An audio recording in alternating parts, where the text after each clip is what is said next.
rebonjour à toutes et à tous. Donc, je suis Jacques Hébrard, je suis membre de l'association Sésame et je suis très heureux de vous accueillir pour ce temps de webinaire. Je vous accompagnerai pendant tout ce temps puisque j'ai la redoutable tâche d'animer cette soirée. Mais c'est aussi un grand plaisir. Voilà. Donc, on commence tout de suite par donner la parole à Françoise Philippe, qui est la présidente de notre association, pour un rapide mot de présentation et de bienvenue. Je suis ravie de vous accueillir dans cette soirée qui est organisée par Sésame, antenne des Semaines sociales de France, et par une équipe d'administrateurs que je remercie infiniment d'avoir pris du temps pour cette soirée en cette période un peu redoutable.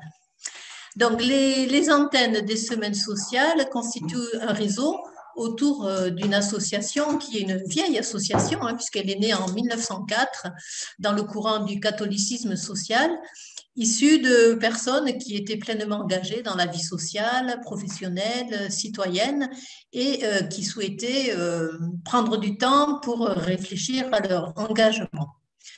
Les semaines sociales ont duré pendant tout ce temps, elles ont évolué et elles sont toujours un creuset pour débattre, regarder des points de vue différents pour le bien commun. Donc, je remercie les intervenants qui, eux aussi, ont pris du temps pour faire que cette soirée puisse exister. Et à tous, je vous souhaite une très bonne soirée, dans l'espoir que nous puissions nous retrouver d'une façon plus présentielle dans la suite de ce débat sur d'autres actions que nous menons ensemble. Merci, bonne soirée à tous. Merci Françoise. Peut-être certains d'entre vous y étaient. Nous avons organisé à l'époque où on pouvait se rencontrer en octobre 2019 à l'Institut de service social de la ville de Nice, une journée sur le thème emploi et lien social, état des lieux et enjeux pour la cohésion sociale. Voilà. Et à la suite de cette rencontre et sur la proposition de notre ami Pierre Catagne, il nous avait semblé que le thème du revenu universel pouvait constituer une poursuite utile à ces réflexions. Et puis donc, compte tenu de la période actuelle, nous avons choisi la forme visio. Alors, sur ces thèmes de l'emploi et de la pauvreté, la France est vraiment un pays de paradoxes. Nous avons un taux de pauvreté qui est un des plus faibles du monde. Il est à peu près à 14%. Mais nous le cumulons avec un taux de chômage de longue durée des plus élevés, au moins au sein des pays de l'OCDE. Juste pour mémoire, je ne vais pas vous abreuver de chiffres, le taux de chômage, c'est 9% à peu près, soit environ 2 700 000 personnes. Et surtout, 42% sont en chômage longue durée, ce qui représente 600 000 personnes. D'un autre côté, les Français sont à juste titre fiers de leur système de protection sociale, mais ils trouvent dans le même temps qu'il coûte cher. Et puis certains trouvent que beaucoup de personnes en profitent. Donc, pourtant, on estime que le système de protection sociale et donc de redistribution a pour effet de faire baisser le taux de pauvreté de 8% et surtout l'intensité de la pauvreté de 17%. Mais malgré ce fort effet redistributif, donc nous avons un taux de pauvreté de l'ordre de 14%. En clair, ça veut dire qu'environ 9 millions de personnes sont en dessous du seuil de pauvreté monétaire, qui est fixé à 60% du revenu médian. Donc ce revenu médian se situant à peu près autour de 1 000 €. Et surtout, il y a des personnes qui sont dans le plus bas de l'échelle, dont on estime que leurs revenus, eux, ont baissé ces dernières années. C'est-à-dire que les plus pauvres de ces pauvres voient leurs revenus tendanciellement baisser. Alors, pour sortir de ce paradoxe, beaucoup a été fait dans le passé, beaucoup d'aides dans le champ social, le RMI, le RSA, la CMU, la stratégie pauvreté annoncée par le président de la République en 2018, mais sans beaucoup de moyens, les projets de fusion des minima sociaux, etc. Beaucoup a été fait aussi pour lutter contre le chômage, différents plans de relance, de soutien de l'économie, de baisse des charges, les emplois aidés, etc. Alors, est-ce que c'est suffisant ? La crise de la Covid-19 nous a démontré que nous étions fragiles et que surtout les plus pauvres avaient souffert de la crise. Le chômage a augmenté de 0,6% en fin 2020.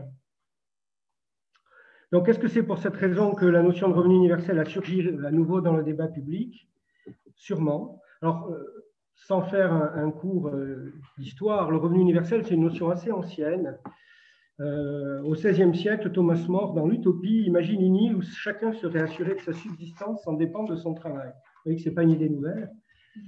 Puis, au XXe siècle, différents auteurs comme John Rawls, André Gorz, Marc de Bastia ou Milton Friedman, dans des perspectives théoriques différentes, voire opposées, ont développé ce sujet. Il a été également abordé lors de la dernière élection présidentielle par l'un des candidats. Si dans le passé, donc, ce revenu universel, conçu comme une allocation due à tout citoyen, a surtout été vu comme un moyen pour l'individu de sortir du contrôle social, bon, c'est une idée qui est reprise par exemple aujourd'hui par Cynthia Fleury, qui plaide pour un revenu de base qui permettrait à chacun de se former pour exercer ses droits de citoyen. En fait, il est surtout aujourd'hui abordé du point de vue des enjeux économiques et sociaux. On parle alors plutôt de revenu de base ou de revenu garanti, et ce qui correspond souvent à une allocation différentielle. Donc, aujourd'hui, à la sortie de la pandémie de la Covid, beaucoup de personnes seront dans la précarité.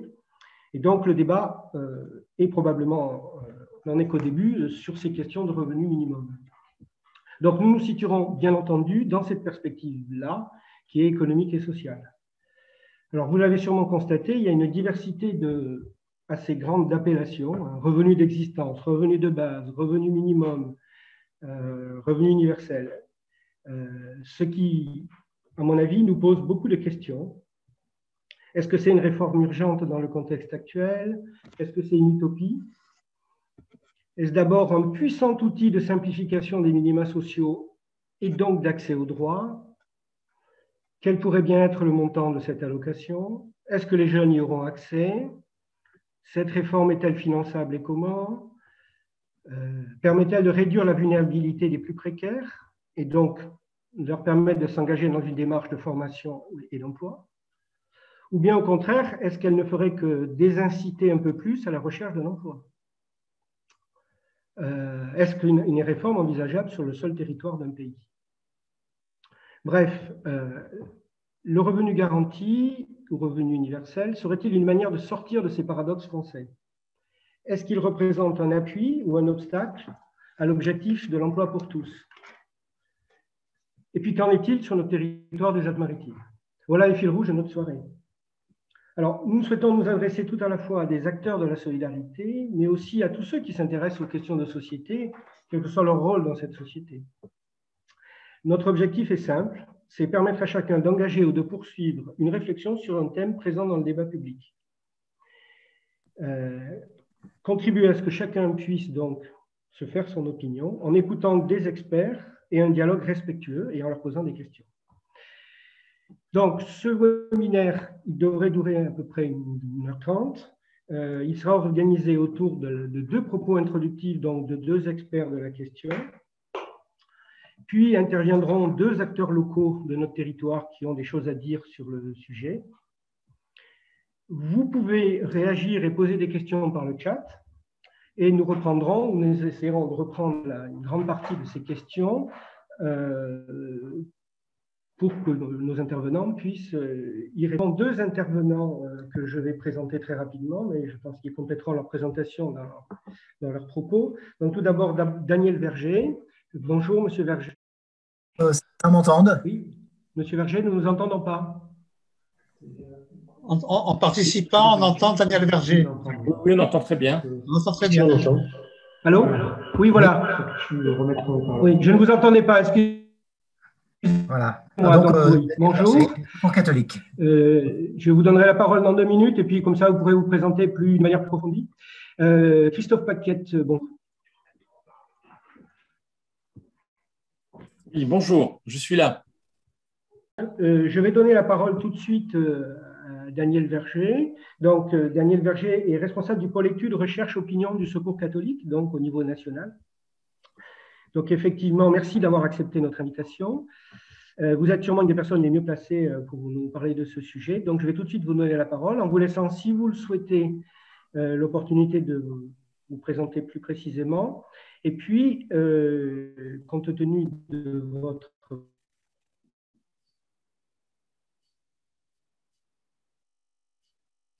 sujet, il serait peut-être opportun que dans le début de votre introduction, vous puissiez, dans mon introduction, beaucoup d'expressions différentes sont utilisées. Voilà, merci beaucoup, Monsieur Berger. Oui, donc merci à vous. Alors, effectivement, les enjeux de revenus universels ou de revenus de base sont importants et finalement expriment l'idée toujours actuelle de sortie de la pauvreté pour les personnes les plus pauvres d'une société. Et je crois que c'est une ambition qu'on doit garder et qui doit nous animer. Et donc, il est plutôt très positif, très sain que ce sujet revienne régulièrement dans ces périodes de crise, soit des sujets, et peut-être aussi dans des périodes préélectorales, des sujets qui reviennent en force. Alors, l'idée d'un revenu universel, c'est bien l'idée qu'on puisse donner un revenu à l'ensemble des personnes d'une communauté politique, quelles que soient leurs autres ressources, et aussi sans obligation du type de faire un travail en contrepartie ou des conditionnalités de ce genre-là. En anglais, en fait, le revenu universel s'appelle Basic Income, donc revenu de base, et il y a un réseau international qui promeut cette notion-là, qui est le Basic Income Network. Donc, on retrouve souvent cette notion de revenu de base comme finalement un peu un équivalent de la notion de revenu universel. Peut-être que la notion de revenu de base a l'avantage de montrer qu'il s'agit bien d'une sorte de socle qui est fourni de façon inconditionnelle, mais qui n'empêche pas, disons, de contribuer par d'autres aspects à la société, et qu'il doit souvent être complété par des revenus issus du travail ou d'autres types de revenus. La grande difficulté pour nous, notamment aussi au Secours catholique, nous sommes engagés depuis longtemps dans les questions de lutte contre la pauvreté, donc évidemment un projet qui vise à éradiquer la grande pauvreté ne peut que nous intéresser, mais la difficulté est que, en fait, quand on s'adresse aux personnes en situation de grande pauvreté, elles nous disent ce qui nous importe le plus, c'est de trouver un travail. Et c'est d'être avec un revenu qui soit digne, mais qui vienne aussi d'une place dans la société qui nous est reconnue grâce à un emploi, si possible, ou en tout cas à une activité socialement et économiquement reconnue. Donc là, on a un premier élément de réflexion qui est que l'enjeu central, c'est d'appartenir à une société et de pouvoir être reconnu comme tel. L'absence de revenus peut contribuer à ne pas être partie prenante ou reconnue comme partie prenante d'une société. Donc, il est important de pouvoir avoir un revenu qui nous permet de mener une vie plus ou moins digne, en tout cas qui soit à peu près satisfaisante. C'est aussi ce à quoi appelle l'enseignement social de l'Église, hein, que chacun ait un revenu qui soit suffisamment digne. Et puis, c'est ce à quoi appelle la Constitution, le préambule de la Constitution française, hein, que toute personne doit pouvoir avoir droit à un revenu d'existence. Donc, on voit que, quand même, autour de cette notion-là, le travail est un facteur essentiel, mais que, en l'absence de travail ou dans certaines circonstances, il faut pouvoir assurer un revenu substitutif suffisant. Et le pape, dans son livre « Un temps pour changer », a récemment remis en avant un peu cette idée en disant que oui, peut-être qu'il faut chercher autour d'un revenu de base universel qui permette aux personnes de pouvoir avoir de quoi vivre, quelles que soient leurs autres ressources. La deuxième difficulté d'un revenu universel, c'est son coût. C'est-à-dire qu'aujourd'hui, on estime que pour avoir un revenu qui permette plus ou moins de participer correctement à la société, il faut pouvoir avoir autour de 50% du revenu médian, le seuil de pauvreté étant lui à 60% du revenu médian. Donc c'est en dessous du revenu médian, mais ça s'en rapproche, ou un peu plus, justement, être plutôt autour du seuil de pauvreté. Mais donc, en France, cela veut dire une somme de 900 à 1000, 1050 euros comme ordre de grandeur pour un adulte ou pour une unité de consommation en termes statistiques. Donc, on voit que si on l'applique à toute personne, cela fait des sommes considérables qui sont de l'ordre d'une deuxième protection sociale à instaurer. Et donc, beaucoup de projets prévoient de réduire d'autres aspects de la protection sociale. Et alors là, ça crée des difficultés. En fait, cependant, les différents projets de revenus de base ou de revenus universels sont très variables dans leur coût et tous ne sont pas, à proprement parler, universels. Déjà, un certain nombre de projets disent peut-être que les enfants avant 18 ans pourraient recevoir moins, un peu comme dans les calculs de l'INSEE qui considèrent qu'une unité de consommation, c'est un adulte, certes, mais ça peut aussi prendre en compte les économies d'échelle d'un ménage, ce qui fait que les enfants sont comptés pour 0,3 ou 0,5 dans les unités de consommation. C'est une première piste pour être sur un coût un peu plus modéré. La deuxième piste, probablement à notre sens le plus intéressant, c'est des travaux qui considèrent que un revenu de base pourrait être un droit pour tous, mais qu'on peut le comprendre comme une sorte d'impôt négatif et de considérer que, par exemple, chaque citoyen a droit à 750 ou 850 euros par mois et qu'ensuite, les revenus issus du travail ou d'autres revenus sont imposés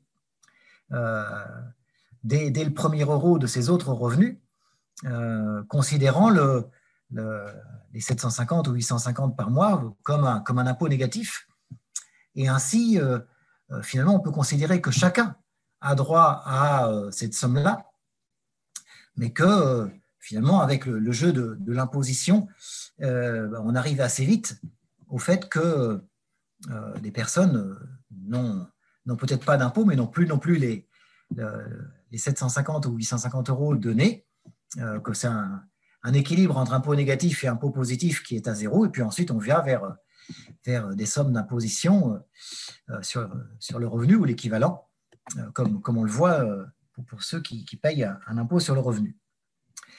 Ce système-là est assez intéressant parce qu'il essaye d'égaliser en fait la façon dont l'impôt s'appliquerait aux différents revenus, et il permet de montrer que, ce qui est une réalité en fait, que chacun, on pourrait dire déjà dès aujourd'hui, touche, notamment par les réductions d'impôts, une forme de revenu universel lié aux réductions d'impôts qui nous sont accordées quand on est dans les classes moyennes ou catégories aisées.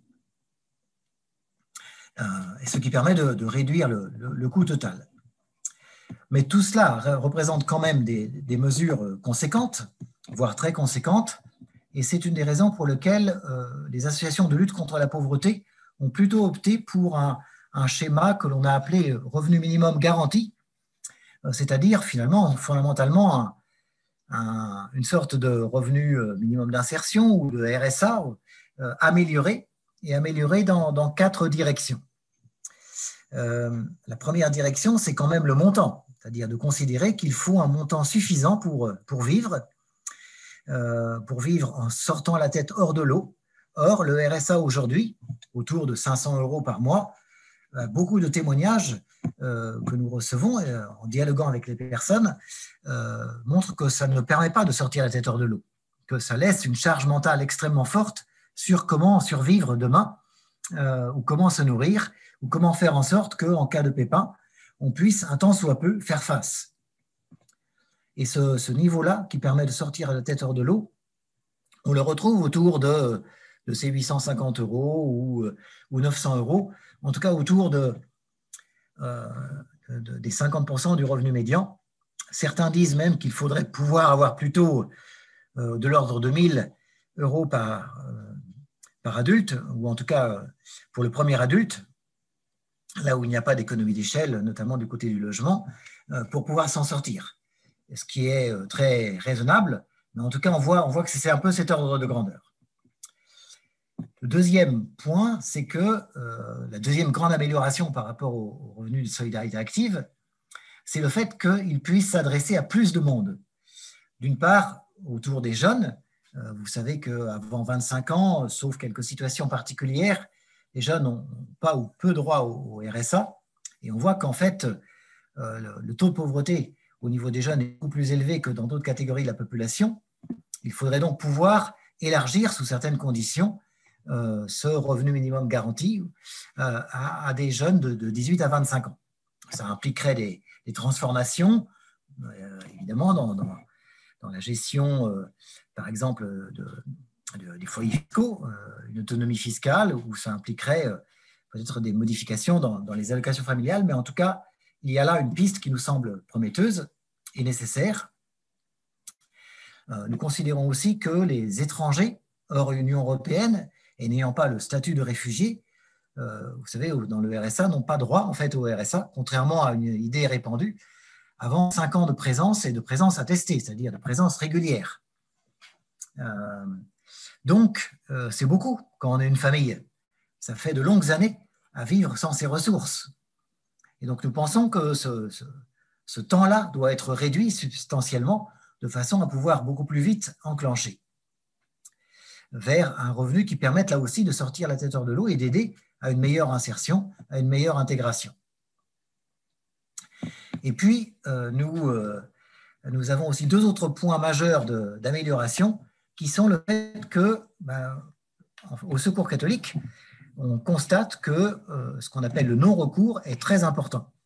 C'est-à-dire qu'un nombre très important de personnes qui viennent voir le Secours catholique et qui devraient avoir droit au RSA, en fait, ne le touchent pas. Ça ne veut pas forcément dire qu'ils ne le connaissent pas. Souvent, ils le connaissent.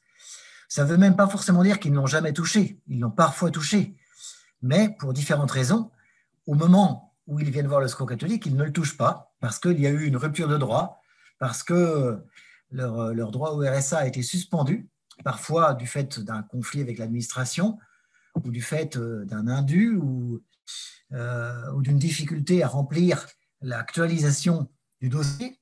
Or, cette actualisation, elle est parfois très compliquée quand on a des revenus extrêmement variables parce qu'on n'est justement pas salarié et que c'est très difficile de calculer bien nos revenus d'un trimestre sur l'autre. En tout cas, pour différentes raisons. Et la proportion est énorme puisqu'elle est d'1 tiers. Alors, parfois, ce chiffre d'1 tiers est aussi évoqué au niveau national. Effectivement, c'est probablement une fourchette haute, mais ce que l'on sait, c'est que cette réalité du non-recours, elle est importante. Or, pour sortir de la pauvreté, il faut évidemment pouvoir toucher toutes les personnes auxquelles une aide est destinée. Ça fait partie aussi de l'efficacité de la prestation et de la protection sociale. Et puis, dernier point, qui est peut-être un point plus clivant, mais qui nous semble important et qu'on a développé dans un rapport récent qui s'appelle le rapport sans contrepartie pour un revenu minimum garanti, c'est le fait que ce revenu minimum reprenne un peu l'esprit du revenu minimum d'insertion et soit un vrai socle. Et en ça, on rejoint la notion de revenu de base et on se rapproche donc de cette idée du revenu de base en disant que le revenu minimum garanti doit être un socle inaliénable, un socle qui ne dépend pas, en l'occurrence, de l'évolution que l'on constate actuellement, c'est-à-dire que le RSA donne lieu, pas toujours d'ailleurs, mais donne lieu assez souvent à la signature d'un contrat d'engagement réciproque, et il est censé donner lieu tout le temps à cette signature d'un contrat d'engagement réciproque ou d'une démarche vers l'emploi. Et l'idée est positive. L'idée, c'est que les personnes ont besoin d'être accompagnées pour pouvoir progresser vers une insertion et que cet accompagnement, il mérite d'être acté par un document qui illustre ce à quoi on s'engage et qui permet aussi de garder mémoire de ce vers quoi aller. Mais en réalité, il est devenu beaucoup trop souvent un outil de pression, car on est obligé de signer ce contrat d'engagement réciproque, sinon on ne reçoit pas le RSA, car il est présenté comme une première étape, et si on ne le signe pas, on est radié, donc on ne reçoit rien.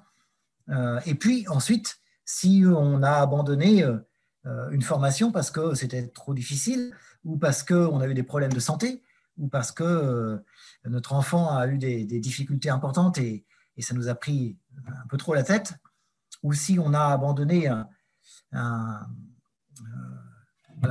poste d'insertion, eh bien, on peut se retrouver avec un passage devant ce qui est appelé par les personnes souvent le comité disciplinaire, pour nous rappeler les mauvais souvenirs de l'école, qui en fait est une équipe pluridisciplinaire censée regarder sous différents angles la situation et statuer, mais qui est vécue en fait comme un tribunal, empêchant de dormir et empêchant de vivre bien, et les personnes préparent leur plaidoirie, mais se retrouvent souvent seules devant ce tribunal qu'elles vivent très mal. Et donc, cette pression, elle devient souvent une forme de justice qui s'abat particulièrement sur les plus pauvres, parce que le contrôle se fait particulièrement sur les plus pauvres, et qui en fait est totalement contre-productive. Alors je pourrais revenir dans d'autres interventions sur les raisons qui nous font pousser à ça, mais ce que nous constatons, c'est que en fait, ce nouveau mécanisme, qui était censé être plus, disons, une formalisation d'un accompagnement, est devenu aujourd'hui, dans beaucoup de départements, un lieu de tension et de pression, pour une part, ou en tout cas de grande crainte pour les personnes, et aussi d'effectivité de sanctions qui plongent des ménages dans la misère, car renvoyer quelqu'un avec simplement 20% du RSA, voire zéro, c'est véritablement le plonger dans la misère quand on sait que le RSA, c'est de l'ordre de 500 € pour une personne seule. Donc, c'est un petit peu comme croire que punir un enfant en le mettant à la cave, ça va l'éduquer. On est sorti progressivement de ce type de brimade et de sanctions physiques, mais on a, vis-à-vis des plus pauvres, on a toujours un peu cette idée que les plonger la tête sous l'eau, ça va pouvoir les aider, ce qui n'est pas du tout le cas. Pour autant, bien sûr, ça n'empêche pas l'intérêt d'un accompagnement. Au contraire, nous pensons que cet accompagnement, il doit être inconditionnel, comme l'amour, et se faire en partant de la dynamique des personnes et en les accompagnant dans une relation de confiance. Car en fait, pour nous, ce que permettrait en ça un revenu universel ou un socle de base, finalement, la derrière, c'est l'idée qu'il faut faire confiance aux personnes, leur donner les moyens de vivre avec un minimum et les accompagner dans leur désir et leur envie de contribuer à la société, qui est un des points communs qu'on retrouve chez beaucoup. Voilà pour une première intervention. Merci de votre attention. Merci beaucoup, Monsieur Verger, de cette présentation des arguments en faveur du revenu universel. Donc, tout de suite, je vais donner la parole à Christophe Paquette. Donc, Christophe Paquette, qui est bien connu dans notre département, notamment pour avoir été le grand organisateur du RMI, du RSA, etc. Voilà. Christophe, donc en fonction de ta longue expérience professionnelle et de l'analyse de la situation, quelles questions ce type de revenu te pose? Est-ce qu'il y a des arguments contraires et est-ce qu'il y aurait d'autres alternatives, par exemple? Voilà. Merci, Christophe. Merci. Donc voilà, donc moi je m'exprime aujourd'hui pas au nom du département des Alpes-Maritimes, hein, je m'exprime en mon nom propre. Donc peut-être que mon institution ou mes élus ne seront pas d'accord avec ce que je dis, mais donc j'assume ma position personnelle. Comme tu le dis, je parle simplement, j'échange un peu avec vous, on va échanger, c'est tout à fait intéressant, un peu des questionnements, des réflexions. Ça fait, comme tu le dis, ça fait plus de 30 ans que je réfléchis, mon engagement professionnel, comme d'ailleurs beaucoup des personnes qui sont autour de leur ordinateur cet après-midi, ça fait 30 ans ou plus que mon activité principale professionnelle, c'est l'engagement contre la pauvreté. et je faisais le compte, ça fait maintenant 25 ans que j'ai commencé à m'intéresser au RMI et puis ensuite au RSA. Et donc, c'est un petit peu cette expérience que je veux partager avec vous. Alors, j'ai écouté Daniel et puis j'ai lu le rapport sans contrepartie avec beaucoup d'intérêt. Donc, simplement, ma présentation, je vais la faire en 3 points. Premièrement, pourquoi je suis d'accord avec le diagnostic de Daniel et des associations et du Secours catholique. Deuxièmement, pourquoi la solution préconisée me semble présenter des risques. Et à mon sens, je vais vous présenter 4 risques que j'identifie de mon point de vue de l'administration en charge de ces politiques. Et puis, troisièmement, peut-être vous proposer une voie différente sur laquelle on pourrait réfléchir ensemble. Donc, je suis d'accord sur de très nombreux points. Alors, j'ai identifié 6 points principaux à partir de ce que dit Daniel et puis du rapport sans contrepartie. Le premier, c'est que le droit à un revenu minimum et l'accès effectif à ce droit sont un pilier central de la lutte contre la pauvreté et de la cohésion sociale. Et ça, c'est une évidence maintenant. Il y a eu une révolution par la loi du 1er décembre 1988 qui a instauré le RMI, qui était voté à l'unanimité, qui était porté par ATD, enfin tout le monde connaît l'histoire, mais c'est quelque chose qui aujourd'hui, il serait impensable de ne pas imaginer un dispositif de type RMI ou RSA ou autre. Donc là-dessus, il n'y a pas de débat, c'est une évidence. Deuxième sujet, il y a un sujet préoccupant de pauvreté pour des personnes qui aujourd'hui sont exclues. Et je pense en particulier aux 18-25 ans, des personnes qui ne sont pas éligibles à ce dispositif du RSA aujourd'hui. Donc là-dessus, je partage le diagnostic. Troisièmement, il y a en France en général, je ne parle pas de notre territoire en particulier, j'espère, mais sans doute un peu quand même. En tout cas, c'est moi ce que j'ai découvert quand je suis revenu pour m'occuper donc en 2013, après être parti plus de 10 ans, je suis revenu au département pour reprendre en charge cette politique RSA. Et j'étais effaré de découvrir, chez nous comme ailleurs, une gestion technocratique et administrative du RSA. C'est un enfer bureaucratique, pavé de bonnes intentions. Il y a une approche juridique plus que de sens. Ça induit des postures chez les intervenants, et notamment chez les référents d'accompagnement, et des absurdités dans les process. Les règles sont complexes. Pour un allocataire, quelqu'un qui arrive au RSA, qu'est-ce que je dois déclarer, pas déclarer? J'ai une activité de travailleur indépendant, qu'est-ce que je coche comme case? Et donc, c'est complexe, ça met de l'insécurité. Il y a des ruptures de parcours, des difficultés à réouvrir des droits quand, par malheur, on a coché la mauvaise case ou quand on a repris un emploi quelque temps et puis qu'ensuite on le perd. Même si beaucoup a été fait pour essayer de faire des parcours en couture, pour essayer de faire ce qu'on appelle des intéressements, enfin, il y a des tas de mesures techniques, ça génère une insécurité qui, en tant que telle, est une désincitation à l'effort de recherche d'emploi. Je reviendrai sur la question centrale du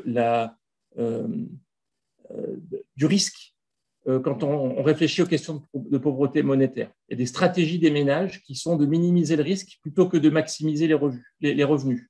On pourra en reparler. Je l'illustre aussi sur le fait qu'il y a des délais inacceptables, des suivis très espacés. En France, en moyenne, jusqu'à il y a quelques mois, ça s'est peut-être un peu amélioré, mais entre le moment où on ouvrait les droits à une prestation et le moment où on pouvait commencer un accompagnement, il se passait en moyenne 6 mois. Donc, c'est absolument inacceptable. Et puis, tout à fait ce qu'a souligné Daniel à l'instant, le contrat d'engagement réciproque n'a de réciproque que le nom. C'est ce qu'on peut appeler un contrat léonin, c'est-à-dire tout à fait déséquilibré. Il y a une relation de pouvoir qui se joue autour du contrat d'engagement réciproque dans beaucoup de cas. Je ne veux pas généraliser, mais bien souvent, c'est une obligation bureaucratique. Pour celui d'ailleurs qui représente l'administration, il le voit aussi comme une obligation, il faut cocher des cases. Donc ça, c'est des éléments que je partage du diagnostic. Le 4e point de partage, c'est la question du non-recours. Alors, il y a des tas de débats sur le non-recours. Moi, j'ai lu avec grande attention le rapport du Secours catholique et de l'Observatoire du non-recours récemment et les 10 propositions. je ne suis pas toujours d'accord avec tout ce qui est dit sur nos recours, sur les 30%, etc. J'ai très souvent des débats enflammés là-dessus. Et alors, à ma grande surprise, je serais, moi, d'accord pour signer les 10 préconisations sur 10. Et donc, sur les 10 préconisations de ce rapport, dont je vous invite à la lecture, moi, je serais d'accord pour signer les 10. C'est-à-dire, je pense que c'est très juste sur ces points-là. Mais notamment sur le non-recours, en fait, il y a la catastrophe de la dématérialisation, c'est-à-dire qu'actuellement, pour ouvrir des droits, il faut savoir utiliser un ordinateur ou connaître quelqu'un qui sait comment on utilise un ordinateur. Et puis, bonjour pour le lien social hein, avec ce type de portail. Il y a du manque de lien entre les acteurs, et notamment entre nous, l'administration, et les acteurs de l'urgence sociale, comme les associations. On y travaille, mais… Et puis, il y a un manque de volonté de consacrer les moyens humains. 5e point, il y a une mauvaise mise en œuvre des contrôles et des sanctions. Les gens n'ont pas une information claire depuis le début. Il n'y a pas un contact individualisé. Il y a une relation asymétrique. Et il y a un drame que connaissent tous ceux qui sont quotidiens du système RSA, qui est la brutalité du recouvrement des indus dans beaucoup de cas. C'est-à-dire que parfois, des personnes reçoivent des allocations qu'en principe, ils ne devraient pas recevoir. Et puis, quand l'administration s'en rend compte, on demande de rembourser. Alors, il y a des tas de mesures pour atténuer, etc. Mais ça peut mettre des ménages dans une difficulté. Et puis ensuite, 6e point, et ça, c'est un point que tu n'as pas souligné, mais à l'instant, mais que moi, j'entends, je lis, et puis j'ai lu notamment dans le rapport, c'est qu'il y a ce discours, enfin, tu l'as quand même, c'est toi, Jacques, qui l'a abordé, il y a ce discours délétère qui laisse entendre qu'il y a massivement des assistés qui profitent du système, qui s'installent dans le RSA, on entend ce genre de terme, comme si on s'installait dans le RSA comme dans un fauteuil confortable, et qu'il y a de la fraude massive. Ça, c'est des choses qu'on entend, et c'est un discours qui est très, très délétère, alors que quand on regarde la situation, on se rend compte qu'il y a des situations, effectivement, des personnes qui restent longtemps dans le RSA, il y a des situations de fraude, mais dans la très grande majorité des cas, c'est la conséquence de notre incapacité en tant que société à apporter un accompagnement. Ensuite, j'ai 4 questionnements autour de cette notion. Alors, le revenu universel en tant que tel, universel, moi, je le vois comme une utopie un peu générale. Je me concentrerai plutôt sur le minimum garanti et sur le revenu de base, hein, comme si on peut prendre ce concept-là. Donc, ça tourne autour de 4 questions, 4 points qui m'inquiètent. Donc, ce n'est pas une critique directe du projet, mais c'est des questionnements auxquels on doit répondre. Et Daniel, tu en as souligné déjà quelques-uns dans ton introduction. Le premier, c'est quel est l'enjeu central de la lutte contre la pauvreté? Qu'est-ce que la pauvreté? On a défini la pauvreté monétaire comme un seuil financier. Alors, on sait qu'il y a multiples dimensions de pauvreté. Donc, je ne vais pas faire tout un débat autour de la définition de la pauvreté, mais sans doute, la question de la pauvreté, ça tourne beaucoup autour de la question du lien social, de l'affiliation, comme tu disais, Jack. Et donc, moi, je suis très frappé, je suis un peu comme Daniel, j'ai alterné dans ma carrière professionnelle des périodes dans des pays en développement et des périodes en France, toujours sur cette question de la lutte contre la pauvreté. Moi, ce qui me frappe toujours dans tout ce qu'on peut voir et faire quand on est dans des pays en développement, c'est la puissance du lien social. Et c'est la puissance du lien social comme un levier de réduction de la pauvreté. Et ce qui, moi, me frappe à chaque fois que je suis revenu en France, c'est d'être le sentiment d'être dans une société individualiste et où on cherche à apporter des réponses individualistes, et notamment la distribution d'allocations à la même question. Et donc, pour moi, ça tourne autour de cette première question, et on sait qu'un des facteurs principaux d'affiliation sociale, c'est le travail.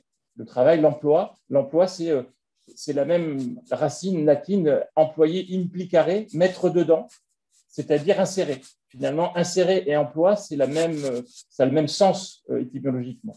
Et donc, ensuite, je vois un deuxième risque à ce projet, qui est un risque pour les institutions. Je vais y revenir un peu après, rapidement, mais le risque, c'est un risque de renoncement des pouvoirs publics à s'investir sérieusement sur le vrai sujet, qui est l'emploi pour tous, l'accompagnement vers l'emploi pour tous. on peut d'une certaine façon dire, je vais le dire de façon peut-être un peu brutale, mais le revenu garanti, il est quasiment expérimenté en France depuis plus de 30 ans, dans beaucoup de départements, pour lesquels on verse une allocation et on est extrêmement inefficace dans l'accompagnement à l'emploi. Je dirais même, on n'y croit pas. On croit que l'emploi est impossible et donc on n'essaye même pas. Et donc, il y a énormément de personnes qui se retrouvent, je pense, des millions de personnes sans doute, qu'on place dans un piège depuis des années en mettant en place un dispositif dans lequel on verse une allocation et on ne fait pas le job pour la partie accompagnement, emploi, lien social. Et donc, c'est plus facile pour une administration, je parle en connaissance de cause, de verser une allocation. C'est plus facile pour une société de donner de l'argent à un pauvre que de lui donner la main. C'est sans doute plus facile pour chacun d'entre nous aussi. Je parle le premier. C'est plus facile pour moi de donner une pièce que de donner la main à quelqu'un en situation de difficulté. Et pourtant, ce qui va l'aider, c'est peut-être que je lui donne la main. En tant qu'administration, si on observe quels sont les départements aujourd'hui qui sont le plus en faveur d'un revenu de base, pour beaucoup d'entre eux, pas tous, mais pour beaucoup d'entre eux, ce sont aussi, à mon sens, d'après tout, alors moi j'ai beaucoup voyagé, j'ai rencontré beaucoup de collègues depuis des années, j'ai participé à beaucoup d'échanges avec beaucoup de départements, mais souvent ce sont aussi des départements qui ont en quelque sorte abandonné un effort volontariste en faveur de l'accompagnement et de l'insertion. Je ne sais pas si je suis très clair, mais en tout cas, en gros, on risque, en distribuant un revenu de base à tout le monde, en tant qu'administration, se donner bonne conscience pour pas cher ou pour cher, mais sans faire ce qui est l'essentiel de notre mission. Le troisième point, c'est un risque pour les personnes de s'éloigner d'une vie digne par le travail. Alors, je ne dis pas que les personnes, quand elles auront un revenu de base, elles vont plus chercher à trouver un travail, etc. On observe quand même beaucoup de personnes qui cumulent le RSA et qui cherchent une stabilité et qui vont cumuler le RSA avec des petits boulots. Et du coup, le fait d'institutionnaliser ce genre de situation me paraît préoccupant. Et puis le dernier point, c'est sur la question de la fraude. Donc en lisant, bien sûr qu'on doit faire confiance, mais la confiance, c'est quelque chose qui se construit. La confiance, c'est quelque chose qui s'accompagne. On peut faire confiance au départ, mais ensuite, la confiance, c'est quelque chose qu'on doit construire ensemble. Et donc, le risque de fraude, dans notre expérience, est bien réel. Et à mon sens, ce qui nourrit le discours délétère et populiste, ça peut être deux choses. Soit, comme je le disais tout à l'heure, de stigmatiser des bénéficiaires en disant c'est tous des fraudeurs et c'est tous des feignants et des profiteurs du système, comme disait Jacques, soit en niant la réalité de la fraude, parce qu'il y a des cas réels, et ces cas finissent par être connus, ne serait-ce que par l'entourage, le voisinage, et c'est des cas qui peuvent remettre en cause, ça indigne les personnes, et ça peut aussi conduire à un discours extrême. Je vais peut-être être un peu long. Jacques, ça va si tu me laisses encore 3 minutes? Si tu peux présenter ta proposition très rapidement, oui. Sinon, tu peux en dire les grandes lignes, et puis on reviendra plus tard sur le détail, si tu le souhaites. J'en dis les grandes lignes. Simplement, je vous présente deux diapositives, si vous voulez bien, mais qui vont vous... ça vous va? Est-ce que vous voyez mon...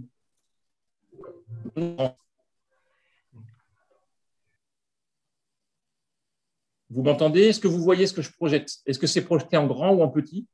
C'est bien projeté. Bon, je vous le lis. Alors, c'est quelque chose qui vous parlera à tous. Donc, j'ai deux références. J'ai une référence, je dirais, spirituelle et j'ai une référence républicaine. Première référence, nous sommes appelés au travail dès notre création. Le travail est une nécessité. Il fait partie du sens de la vie sur cette terre, chemin de maturation, de développement humain et de réalisation personnelle. Dans ce sens, aider les pauvres avec de l'argent doit toujours être une solution provisoire pour affronter les urgences. Le grand objectif devrait être toujours de leur permettre d'avoir une vie digne par le travail. Vous connaissez cette phrase de l'encyclique Laudato Si. Une deuxième phrase que vous connaîtrez pour beaucoup d'entre vous aussi, si j'arrive à passer. Voilà. Et donc, toute personne qui, en raison de son âge, de son état physique ou mental, de la situation de l'économie et de l'emploi. Pardon. Voilà, c'est bon, on la voit. Oui. Voilà, donc toute personne qui, en raison de son âge, de son état physique ou mental, de la situation de l'économie et de l'emploi, se trouve dans la capacité de travailler, a le droit d'obtenir de la collectivité des moyens convenables d'existence. L'insertion sociale et professionnelle des personnes en difficulté constitue un impératif national. C'est le début de l'article 1 de la loi du 1er décembre 1988 qui a instauré le revenu minimum d'insertion, le RMI. Alors, pourquoi ces deux phrases? Parce que, si vous voulez, la proposition, c'est de se dire, et si on essayait vraiment de faire vivre, d'atteindre le grand objectif dont nous parle le pape François, et de s'engager sérieusement face à cet impératif national de l'insertion sociale et professionnelle des personnes en difficulté. Et l'impression que j'ai, c'est qu'on ne l'a jamais fait sérieusement. On ne s'est jamais vraiment attelé à cet objectif national, à ce grand objectif du pape ou à cet impératif national. Et donc, on sait que face à tous les inconvénients du dispositif RSA actuel, on pourrait. Donc, la proposition, c'est, je dirais, faire les choses comme on devrait les faire, c'est-à-dire quelques petits points de détail, enfin de départ, partir de l'hypothèse que tout le monde est employable. Là-dessus, on est tous d'accord. Enfin, en tout cas, je sais que je partage cet avis avec beaucoup d'entre nous, et généralement rapidement employable, pas toujours, mais souvent. Croire en la capacité de chacun et renforcer le pouvoir d'agir des personnes et de leur entourage. Mettre en place un accompagnement précoce dès le début des difficultés des personnes, ou en tout cas dès qu'ils ouvrent les droits à une allocation, bienveillant, appuyé sur des outils efficaces. Ensuite, agir sur les pratiques des employeurs, parce qu'un grand problème n'est pas tant l'employabilité des personnes que les pratiques discriminantes des employeurs. Ouvrir des opportunités aux personnes plutôt que de les mettre dans des cases et leur donner des opportunités nombreuses pour qu'ils aient le choix. Mettre en place des contrôles, s'il en faut, et il en faut, c'est mon avis, à leur juste place, fondés sur l'information, le dialogue franc et la priorité au traitement social en toute situation. Et puis, enfin, se donner les moyens de le faire. Et donc, voilà. Donc ça, en quelques mots, et si on faisait le job, et si on prenait au sérieux le fait que notre grand objectif, c'est l'accompagnement à l'emploi, et que notre grand impératif national, c'est également ceci. Donc, modestement, on est quelques-uns à essayer de le faire depuis quelques années dans notre département, avec tout un tas de choses très pratiques, comme recevoir les personnes dès qu'elles demandent le RSA, leur désigner immédiatement un référent d'accompagnement, démarrer un accompagnement. Enfin, je ne vais pas vous faire toute la liste, mais d'accompagner les gens à l'emploi, y croire, faire des formations pour nos travailleurs sociaux. Tu parlais tout à l'heure de l'Institut de travail social, autour justement de la notion de capacité des personnes, de pouvoir d'agir. Une conséquence, c'est qu'on a, depuis qu'on met en place ce genre cette action de volontarisme, deux choses. D'abord, on a un taux de sortie du RSA élevé. Et quand on a fait des enquêtes sur les personnes sorties du RSA, et très majoritairement, elles sont sorties vers l'emploi. Et puis, la deuxième chose, c'est qu'on a pu démontrer, et c'est pour ça que je vois très dangereux le fait, c'est un point qui peut paraître un peu technique, mais le fait de renationaliser le financement du RSA. On a pu nous convaincre, notre hiérarchie et nos élus, du fait qu'investir dans l'insertion, c'était rentable financièrement, parce que ça nous amenait à ramener les gens à l'emploi et donc à dépenser moins de RSA dans les mois suivants. On a pu le démontrer. Ce qui fait que dans la situation actuelle, face à l'explosion du chômage dans nos départements, les Alpes-Maritimes, on est un des départements de France où le nombre d'allocataires du RSA a le plus augmenté depuis le début de la crise sanitaire. C'est normal, on repose largement sur le tourisme. Donc, on a un choc terrible sur l'emploi dans notre département. Grâce à cette façon de voir en se disant l'insertion, c'est un investissement et c'est financièrement rentable pour notre collectivité, l'attitude de notre collectivité face à cette crise, contrairement à d'autres qui disent il faut qu'on fasse des économies, donc on va encore réduire les allocations, les moyens consacrés à l'insertion, on investit massivement, notamment dans de l'accompagnement, notamment dans des démarches d'aide au retour à l'emploi. On investit massivement pour l'aide au retour à l'emploi des allocataires du RSA pour faire face à la crise. Notre réaction, c'est d'investir massivement dans l'accompagnement des personnes. Voilà, j'étais long. Pardon. Alors, tu es tout excusé, Christophe, parce que tu es venu poser des questions pertinente, me semble-t-il. Alors, je propose tout de suite de donner la parole à deux acteurs majeurs de notre département qui viendront un peu en écho à ce que vous avez dit tous les deux, sous deux angles un peu différents. Alors, donc, j'accueille Jean-François Piovesana. Bonjour Jean-François. Bonsoir. Bonsoir. Voilà, qui est directeur emploi, insertion, économie sociale et solidaire de la communauté d'agglomération du Pays de Grasse. Voilà. Et Jérôme Taverne. Bonsoir Jérôme, qui est le directeur de l'association Galis, qui, entre autres multiples choses, s'occupe des personnes allocataires du RSA du point de vue de leur insertion. Alors, à travers ces deux témoignages, on voudrait d'une part donner écho à des réalités de notre département et d'autre part peut-être choisir un angle particulier. Alors, Jean-François, lui, il est représentatif d'une approche territoriale hein, sur un territoire dont il va nous parler, d'une démarche qui se veut assez globale, et notamment sur l'emploi, l'insertion, l'activité, etc. Donc Jean-François, si tu veux bien nous expliquer un petit peu ce que vous faites, et puis éventuellement poser une question à nos intervenants. Tout ça, si possible, en 5 minutes, ça serait parfait. Mais je sais que tu en es capable, Jean-François. Merci ça devrait pouvoir le faire. Merci Jean-François. Merci de me donner la parole. Et puis, comme Christophe l'a dit, je m'exprime un peu aussi à titre personnel pour aussi ce soir sur un sujet qui effectivement ne nous laisse pas insensibles aux acteurs de territoire que nous sommes dans l'accompagnement des personnes, même si c'est bien difficile d'intervenir après Christophe et Daniel Berger qui ont bien posé le sujet.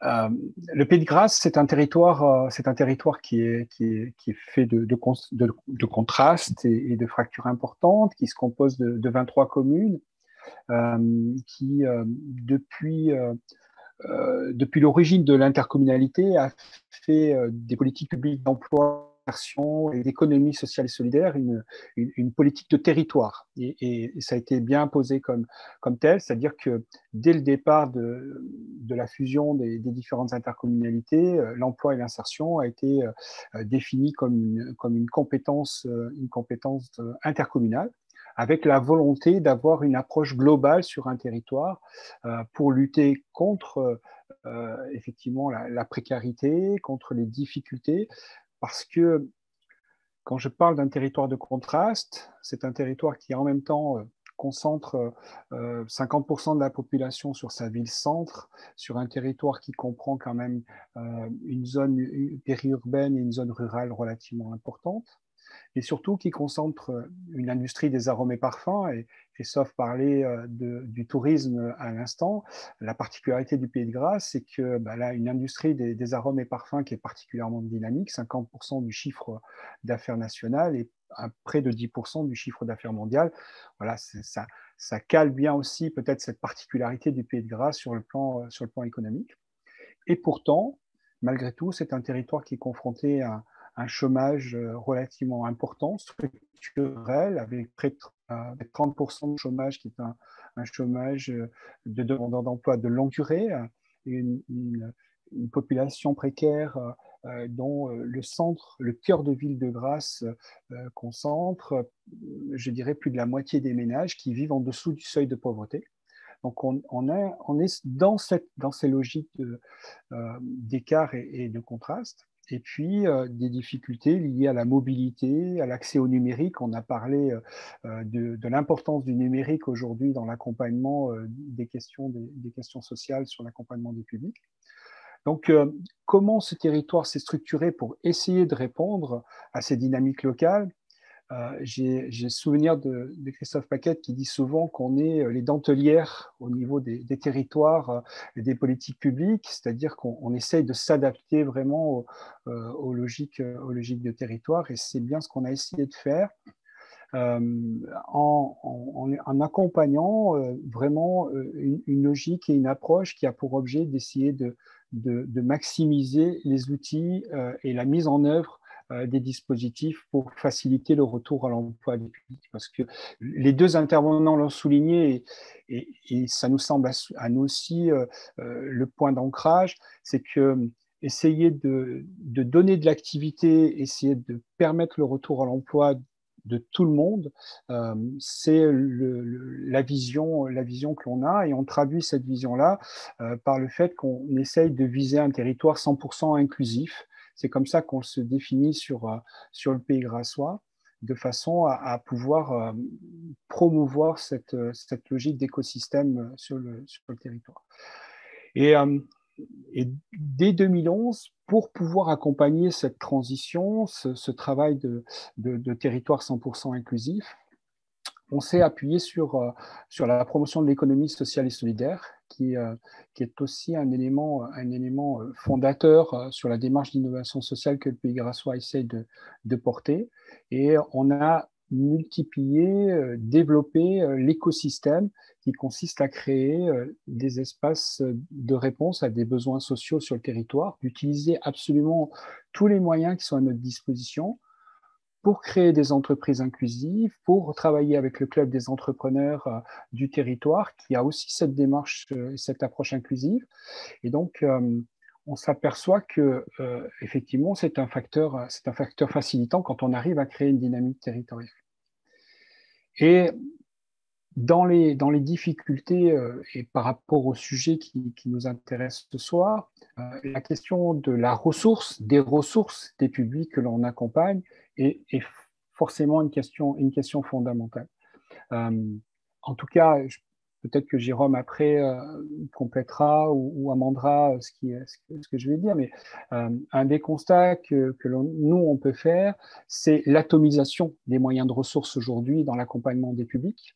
La difficulté de pouvoir construire des parcours avec des ressources qui, pour la plupart de les publics que l'on accompagne, et plus ils sont dans une difficulté, plus on se retrouve dans des logiques où l'accès aux ressources pour les publics devient une complexité en fonction des dispositifs dans lesquels ils sont.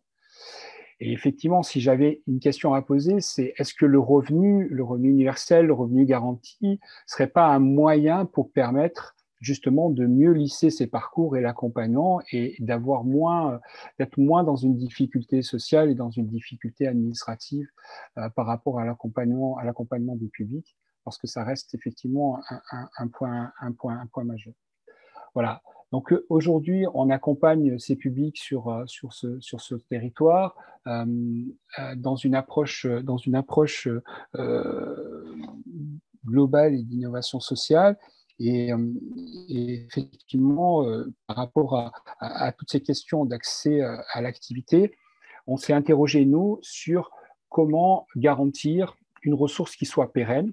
Et aujourd'hui, on est un territoire qui travaille beaucoup sur cette réflexion autour des principes de territoire zéro chômeur de longue durée, pour essayer d'être dans une pérennité de revenus, de ressources, parce que les dispositifs d'insertion, leur structure fait qu'aujourd'hui, la ressource est fonction de la situation dans laquelle la personne se trouve. Soit elle est dans un chantier d'insertion, pour ne pas être trop technique, mais en tout cas, pendant cette période-là, il va y avoir un salaire, puis après, ils seront en formation, et puis on va passer sur un autre salaire. Et bien souvent, ils vont pouvoir passer des fois d'un salaire qui soit plus élevé en fonction du dispositif d'insertion dans lequel ils se trouvent, à des fois un salaire qui est inférieur sur l'étape suivante. Donc, on s'aperçoit des écarts de rémunération, et c'est une complexité importante dans la gestion au quotidien, en tout cas dans le fait de travailler sur la confiance et sur le long terme avec ces publics vers le retour à un revenu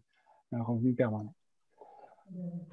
Voilà, donc nous, on travaille beaucoup cette question-là en essayant de vraiment accompagner les personnes sur leur parcours, sur leurs étapes d'insertion, en ayant développé des outils territoriaux très proches à chaque fois des territoires, que ce soit sur le Haut-Pays, que ce soit sur le centre historique de la ville de Grasse ou les villes-centres, en ayant combiner le travail avec la mission locale sur les jeunes aujourd'hui, avec la garantie jeune, parce qu'on a évoqué la situation des jeunes de moins de 26 ans aujourd'hui et leur non-accès au RSA, on voit bien aujourd'hui le renforcement de la garantie jeune comme un outil pour permettre aux jeunes effectivement d'être dans une moins grande précarité, mais ça reste des dispositifs fondés sur de l'analyse de critères sociaux à un moment donné, à un instant T, mais qui ne sont pas pérennes dans le temps et qui peuvent, en fonction de la situation, évoluer.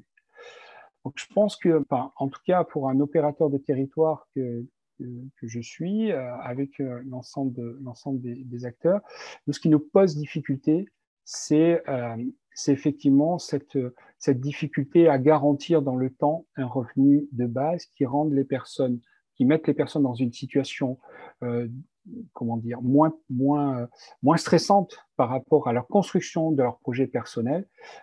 Donc, comment on pourrait arriver à être plus dans cette logique d'accompagnement sur du long terme avec des revenus qui soient garantis.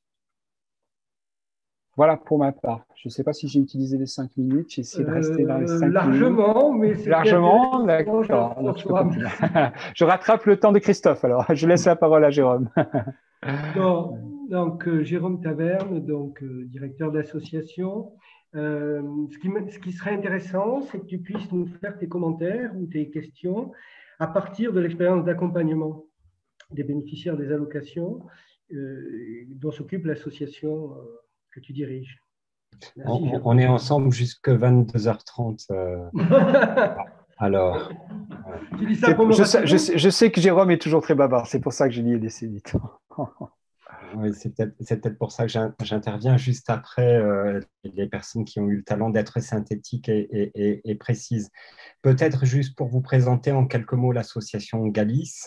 C'est une association toute neuve, née en 2015 de la fusion de 3 petites assos qui ne voulaient pas crever, dont la taille ne permettait ni d'envisager sereinement l'avenir, ni de répondre et efficacement aux défis que la pauvreté engendre aujourd'hui.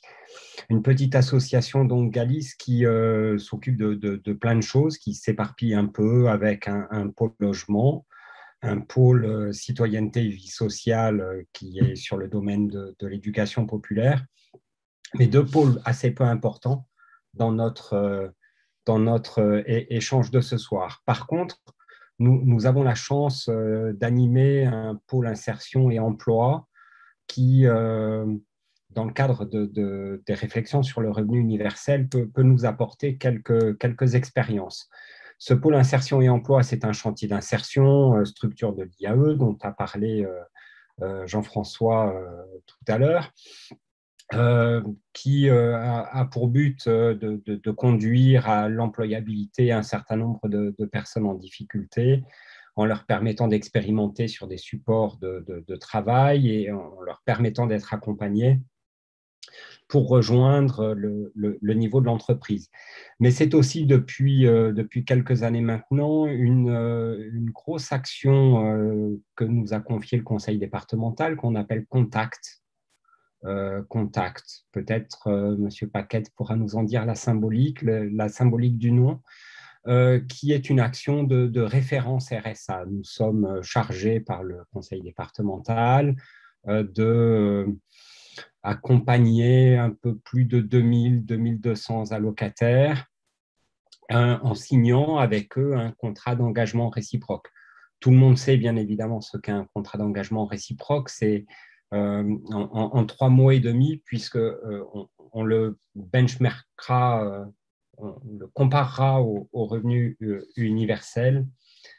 C'est une manière de décrire un certain nombre de droits qu'a chaque bénéficiaire du RSA, en particulier celui de pouvoir bénéficier d'une allocation, mais aussi celui d'être accompagné, et de définir un certain nombre de devoirs, l'obligation d'insertion, l'obligation de mobilisation de tous les moyens nécessaires et indispensables pour arriver à cette insertion. Un bénéficiaire du RSA a droit à l'allocation et à un accompagnement. C'est les textes de loi qui le définissent pour l'aider à régler des difficultés sociales et améliorer son employabilité. Il est par ailleurs dans l'obligation d'agir pour rechercher un emploi ou entreprendre toutes les actions qui sont nécessaires à une meilleure insertion sociale ou professionnelle. J'insiste particulièrement sur ces droits et obligations puisque on pourra peut-être en débattre, mais le revenu universel pourrait être inconditionnel, donc sans droit et sans obligation, en tout cas sans obligation. Le revenu de solidarité active, tel que nous le mettons en œuvre pour le compte du département des Alpes-Maritimes, et là, nous voyons un minimum social qui est sous contrainte d'action, sous condition de l'accompagnant, mais aussi de l'accompagner, et surtout de l'accompagner. Christophe évoquait tout à l'heure la dissymétrie entre la responsabilité des contractants de ce contrat d'engagement réciproque. Moi, je vous propose peut-être de regarder ce que les allocataires du RSA, un peu particuliers que nous recevons dans nos dispositifs, pensent du revenu universel. Je disais que c'est un petit peu particulier puisque dans les minima sociaux, c'est sans doute le droit qui est accordé avec le plus de conditions. Donc, que pensent les personnes qui vivent avec cette allocation du revenu et des contraintes qui engendrées par le RSA? Et puis, à l'inverse, que pense-t-elle d'un revenu qui serait inconditionnel? Alors, la première question que j'ai pu poser dans un petit sondage à une dizaine de personnes, c'est est-ce que vous connaissez le revenu universel? Et alors là, sur 12 personnes, le sondage est réduit. Hein. Sur 12 personnes, 12 m'ont dit bah, non, de quoi vous me parlez? Bon, j'ai été un peu étonné puisque l'actualité brise depuis longtemps maintenant, hein, depuis une dizaine d'années de ce revenu universel. Mais bon, qu'importe. Alors, j'ai repris une petite introduction, alors pas aussi brillante que celle de Daniel Verger tout à l'heure, une petite introduction pour présenter le revenu universel. Et puis j'ai posé une série de questions, de benchmark, de comparaison. La première, c'est est-ce que vous aimeriez bénéficier d'un revenu inconditionnel pour lequel on ne vous demanderait rien en échange? Alors là, 12 voix à l'unisson. Autant on m'avait dit tout à l'heure, j'y connais rien en revenu universel, autant là, d'un coup d'un seul, tout le monde était d'accord pour un revenu sans condition. C'est a priori, sur les 12, une mesure extrêmement populaire. Comme je me prenais pour la Sofres, ou l'IFOP, ou l'IFAP, Institut de sondage, j'ai laissé au sondé la possibilité de rajouter un commentaire à cette première question. 6 ont souhaité conditionner quand même, nuancer leur réponse. Oui, nous sommes prêts pour un revenu inconditionnel à condition qu'il soit conséquent. Hein, la question de l'importance de la ressource qu'ils pourraient percevoir était, pour la moitié d'entre eux, très primordiale. Je ne me suis pas avancé sur le combien parce que j'en sais strictement rien. À la question suivante, toujours dans cette idée comparative, j'aurais posé une question un peu bizarre, mais est-ce que vous ressentez dans le contrat d'engagement réciproque trop de contraintes? Oui ou non? 5 m'ont répondu oui, mais à l'inverse, 7 m'ont répondu non.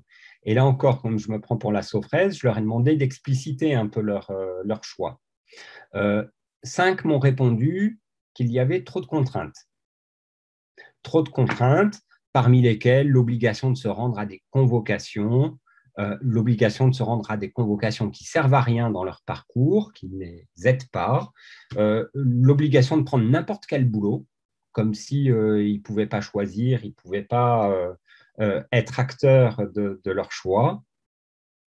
Et puis voilà, donc et également qu'ils ne voulaient pas se déplacer pour rien. Ça, c'est une contrainte qui est pour eux inacceptable.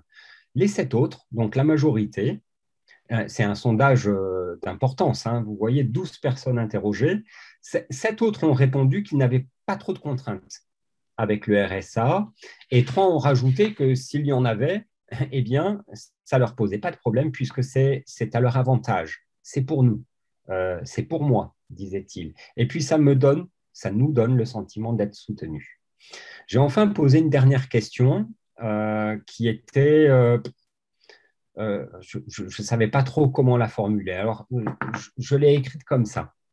Si le revenu universel remplaçait toutes les aides, comme le RSA, les aides au logement, qu'est-ce qu'il faudrait mettre en place pour que cela vous soit particulièrement bénéfique? 7 d'entre eux, sur 12, ont répondu qu'il ne faudrait pas supprimer l'accompagnement, quand bien même parmi ces 7 personnes sur 12 avaient dit déjà que les contraintes du RSA, c'était d'être accompagné et d'être accompagné souvent.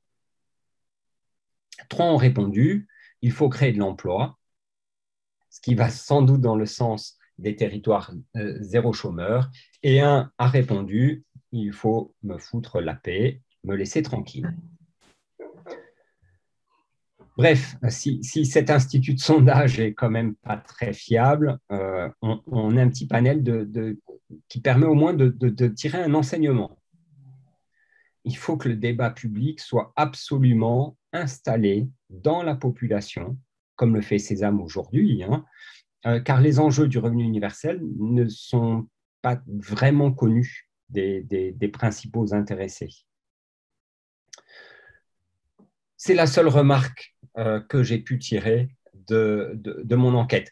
Je me permets juste une petite remarque plus personnelle. Et là, comme mes collègues précédemment, je ne vais pas me livrer au nom de mon institution. Mais hors sondage express, le revenu universel garanti ou pas ne peut pas dédouaner les institutions d'une écoute attentive nécessaire et d'un accompagnement patient des plus en difficulté parce que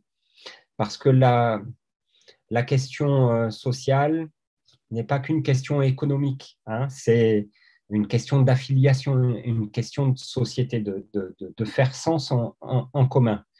Et le revenu universel ne peut pas être qu'une réponse économique, qui est qu'une partie de la question sociale. C'est une partie très importante, on le voit en ces temps de crise où les estomacs, beaucoup d'estomacs sont malheureusement vides, mais c'est qu'une partie. J'ai relu ce matin une déclaration du dispositif du collectif participé à la création il y a de bien longues années, auquel participent de nombreuses associations nationales et de nombreuses fédérations, telles que le Secours catholique. Vous permettez que je vous lise cette petite citation, c'est un article du Monde de 2019. La question n'est pas nouvelle. Enfin, disaient-ils, les signataires, enfin, le revenu minimum garanti doit rester un droit. Ne nous trompons pas, la quasi-totalité des personnes en situation de pauvreté veulent retrouver un emploi et une place dans la société. Elles ont besoin d'être accompagnées dans cette recherche d'insertion. La collectivité en a même le devoir. Merci beaucoup. Merci Jérôme de cette reconversion professionnelle. Moi, je ne sais pas vous, mais moi je suis assez rassuré de voir qu'au sein des bénéficiaires, il y a le même débat qu'autour de cette table numérique.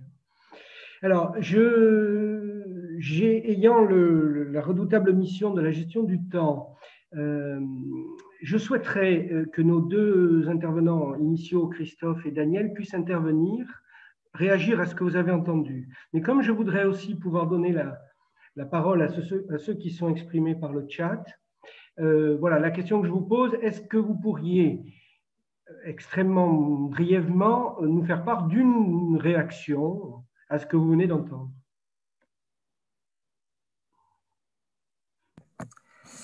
Peut-être oui, une réaction. Je pense que dans ce sondage qui est fait avec 12 personnes seulement est quand même déjà très significatif, à mon sens. C'est-à-dire qu'il montre bien l'importance de l'accompagnement, effectivement, et de la relation humaine, de proximité, bienveillante, positive et personnalisée.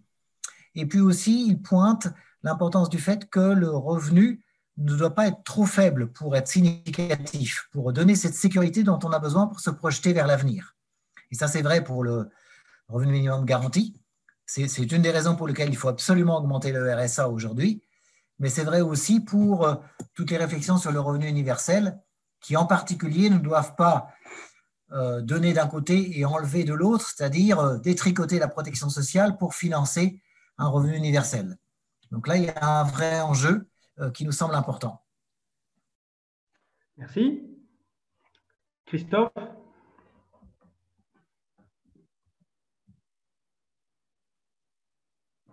Christophe, on ne t'entend pas. Voilà. Non, Merci. je pense qu'on a beaucoup de points de convergence. Et je pense que c'est tout à fait utile d'avoir ce type d'échange et de sortir un peu de notre quotidien aussi autour de ces enjeux. Moi, j'ai simplement une requête à faire à Sésame. J'ai un prochain sujet qui est est-ce qu'on ne pourrait pas avoir prochainement un débat sur la question de l'emploi garanti? Donc, c'est un autre concept. Alors, on a déjà des intervenants trouvés avec le territoire zéro chômeur, mais on a aussi d'autres initiatives. Il y a un corpus, de la même manière qu'il y a un corpus, un mouvement mondial autour de la question du revenu de base. Il y a également un mouvement mondial de réflexion autour de l'emploi garanti. Et c'est une piste qui est très prometteuse et dont on parle encore très peu en France. Et donc voilà, ça serait une proposition pour proposition, révolution pour révolution. Celle-ci mériterait sans doute des échanges également. Merci Christophe. Bon, mais écoute, c'est noté. Nous en reparlerons. Alors, je voudrais donner maintenant la parole à un membre de notre équipe, là, qui est Pierre de Riberolles. Bonjour Pierre, est-ce que tu es parmi nous? Oui, voilà. Oui, je suis là. Voilà, donc encore. Voilà, donc Pierre a noté les questions qui nous sont parvenues par le chat ou sur l'adresse mail de notre association. Et il a la redoutable charge de nous en synthétiser au moins quelques-unes pour que nous puissions faire réagir nos intervenants. Merci Pierre. Bon, le premier point, c'est quand même, on a souligné la convergence sur l'importance d'un accompagnement des personnes qui galèrent dans l'accès vers l'emploi. C'est un élément essentiel, fondamental que vous avez bien souligné, donc c'est parfait, on ne va pas revenir là-dessus. Par contre, il y a une question qui était posée qui est, globalement, il y a une représentation des personnes qui sont en minima sociaux qui est plutôt négative. Et ça, le premier point, est-ce que c'est sans doute un des freins importants dans la mise en œuvre d'une politique en direction d'elles, de ces personnes. Et l'autre question, c'est plutôt quelle place ces personnes en difficulté ont-elles sur la mise en œuvre des politiques qui les concernent. Donc ça, c'est une question un peu de fond que ATD Quart Monde a levée depuis une longue durée. Donc là, je reviens sur des conseils de lecture qui ont été affichés. Donc là, évidemment, on sait qu'il y a un emploi c'est mon drap. Pardon, il y avait le rapport sans contrepartie sur le site du Secours catholique ainsi que le rapport sur le non-recours. Mais un des conseils, c'est Un emploi, c'est mon droit de Véronique Soul aux éditions Quart Monde, qui donne à comprendre l'expérience territoire zéro chômeur à partir des personnes qui sont engagées sur cet itinéraire. Il y a une question qui est posée au Secours catholique, mais sans doute plus largement, qui est pour des jeunes adolescents mineurs qui sont en rupture familiale, mais qui sont en demande d'autonomie, est-ce que le Secours catholique a quelques pistes de réflexion sur leur accès possible au revenu de base? Donc là, on est dans des mesures prospectives. Voilà. Et puis, il y a deux points qui peut-être n'ont pas été tellement évoqués, c'est le revenu de base et la suppression de toutes les autres aides, c'est-à-dire dans un essai un peu de simplification de tout ce dispositif d'aide et d'accompagnement. Et puis, le fait aussi que le revenu de base, ça peut être aussi une reconnaissance des activités non rémunérées, ces activités effectuées constamment, mais qui ne sont pas reconnues socialement. Et donc, le revenu de base, c'est aussi reconnaître cette activité. Voilà rapidement les quelques points que j'ai pu noter. Merci Pierre. Alors, il y a des questions très intéressantes et il nous reste assez peu de temps si on veut respecter le timing que nous avions prévu. Donc moi, ce que je propose, c'est que Christophe, Daniel, Jérôme ou Jean-François, vous saisissiez de telle ou telle question et que vous nous fassiez part de vos réflexions à ce sujet. Je pense qu'il sera difficile de répondre à tout, mais en tout cas, voilà, dites-nous ce qui vous vient à l'esprit en fonction de ces questions. Merci.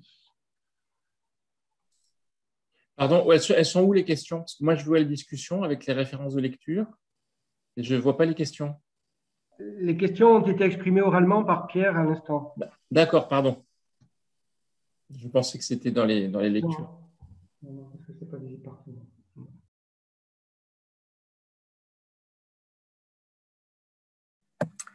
Je vais peut-être commencer par quelques éléments.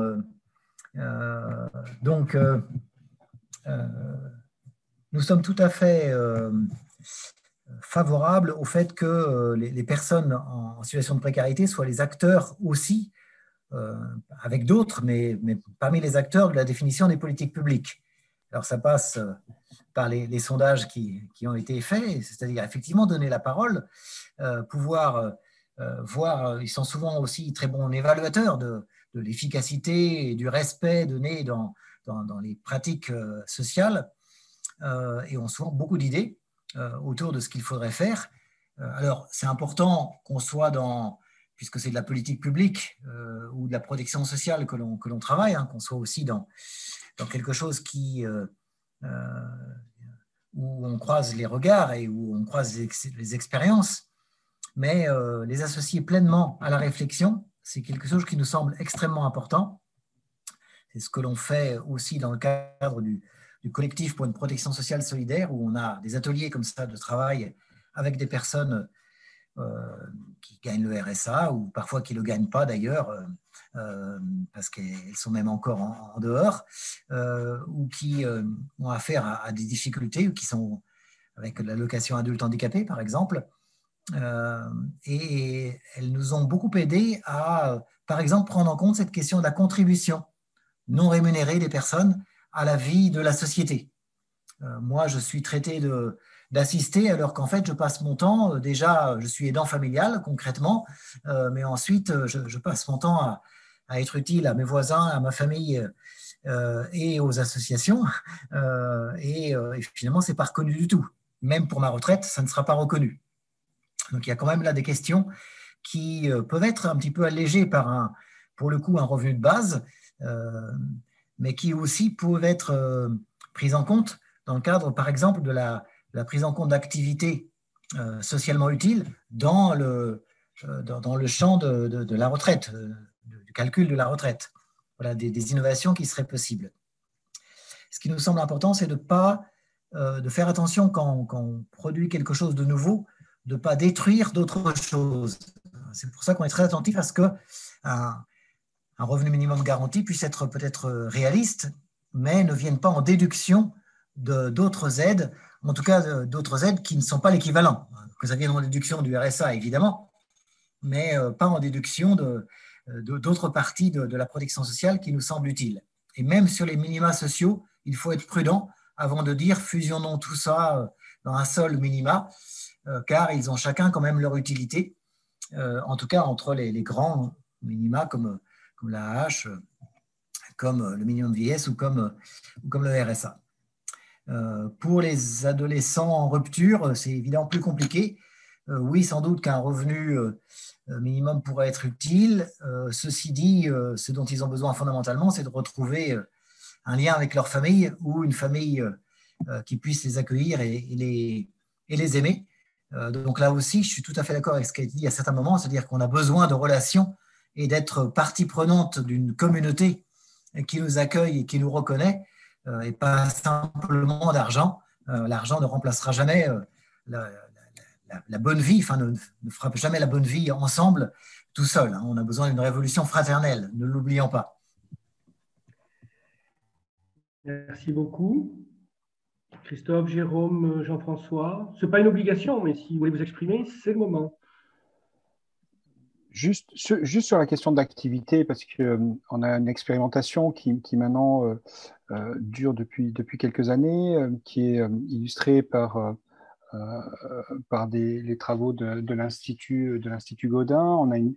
On a investi dans le cadre d'une société coopérative d'intérêt collectif sur le Pays de Grasse qui gère un tiers-lieu qui est situé en proximité d'un des quartiers prioritaires de la politique de la ville sur Grasse. La